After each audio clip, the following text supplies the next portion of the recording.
Assalamualaikum warahmatullahi wabarakatuh. Halo teman-teman. Kembali lagi bersama aku, Lela Okta Yuventina.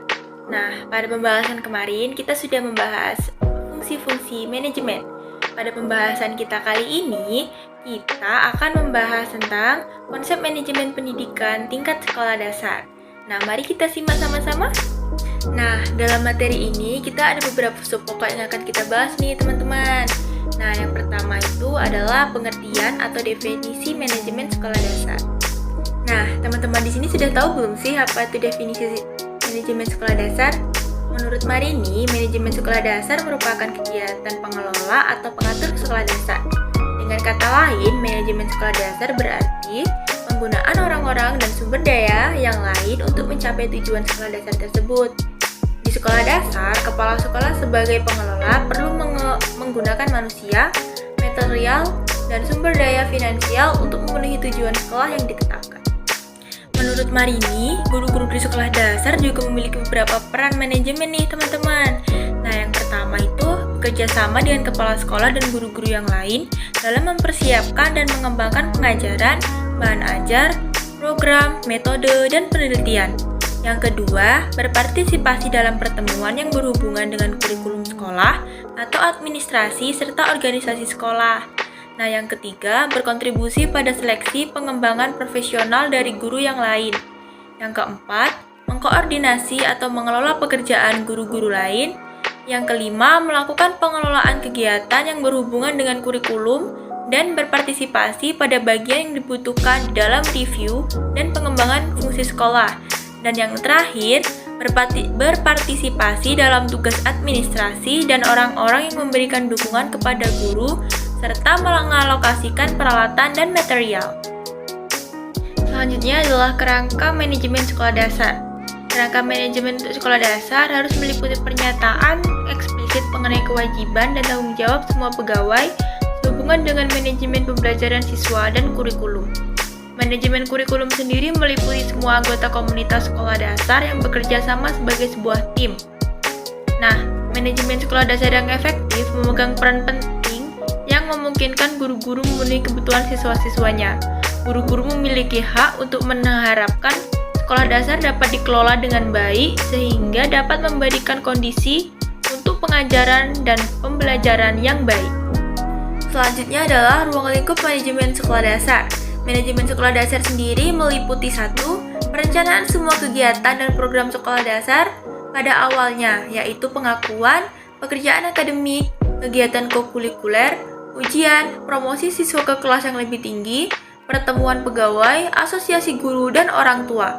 Yang kedua, distribusi kegiatan akademik dan kokurikuler di antara anggota pegawai sesuai dengan minat, kemampuan, dan pengalaman. Yang ketiga, persiapan anggaran tahunan yang menunjukkan penerimaan dan pengeluaran. 4. Persiapan jadwal kegiatan. 5. Penyediaan pegawai.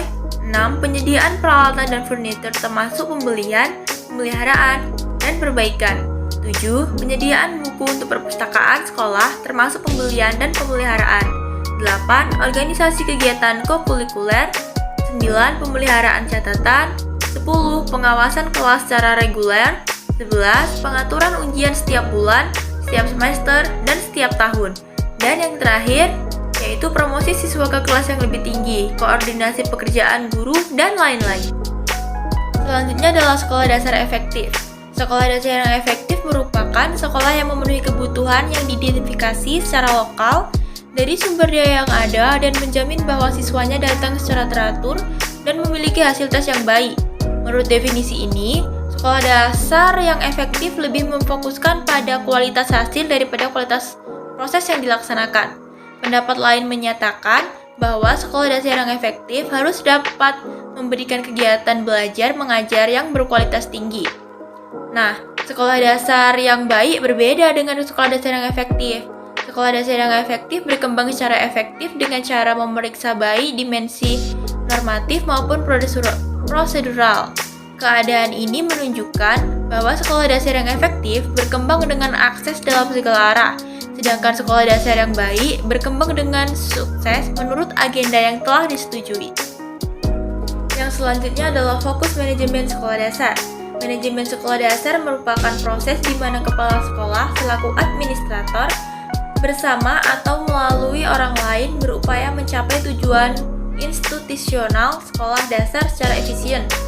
Fokus manajemen sekolah dasar adalah memberikan bekal kemampuan dasar kepada siswa untuk mengembangkan kehidupannya sebagai pribadi, anggota masyarakat, warga negara, dan anggota umat manusia, serta mempersiapkan siswa untuk mengikuti pendidikan menengah. Nah, yang terakhir adalah penerapan. Untuk meningkatkan mutu lembaga pendidikan, ada 5 hal yang harus diterapkan. Yang pertama, pengembangan dan perbaikan kurikulum berbasis kompetisi. Yang kedua, memperhatikan kondisi, kebutuhan siswa dan masyarakat. Yang ketiga, sistem evaluasi yang ada hendaknya dirancang dengan berbasis keahlian peserta didik. Ini berarti sistem pendidikan yang dijalankan lebih menitik beratkan kepada pengukuran kemampuan peserta didik pada ranah psikomotor, daripada hanya sekedar memiliki dan mengetahui pengetahuan dan keahlian yang diajarkan pendidik.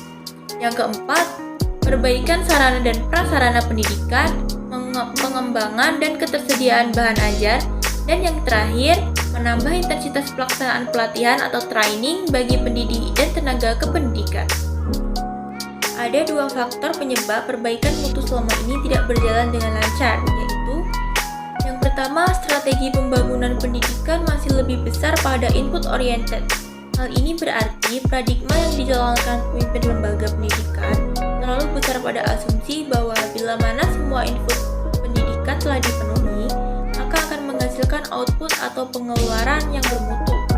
Dan yang kedua, pengelolaan pendidikan selama ini masih bersifat makro otoriter, diatur oleh jajaran birokrasi di tingkat pusat. Akibatnya, banyak faktor yang diproyeksikan di tingkat makro tidak terjadi atau tidak berjalan di tingkat mikro atau di tingkat sekolah. Namun, ada kekuatan atau upaya peningkatan mutu sekolah yang dapat dilakukan loh. Nah, antara caranya yaitu 1. Pembagian tugas yang efektif dan efisien, 2. Pemanfaatan dana yang profesional, 3. Program peningkatan mutu sekolah, 4. Pembentukan tim sukses peningkatan mutu sekolah, 5. Desain standar yang tepat, 6. Sistem organisasi yang efektif, 7. Kepemimpinan yang efektif, dan yang 8. Motivasi personal. Nah, itulah tadi materi kita pada hari ini. Semoga bermanfaat untuk kita semua. Saya akhiri, wassalamualaikum warahmatullahi wabarakatuh. Sampai bertemu di materi selanjutnya.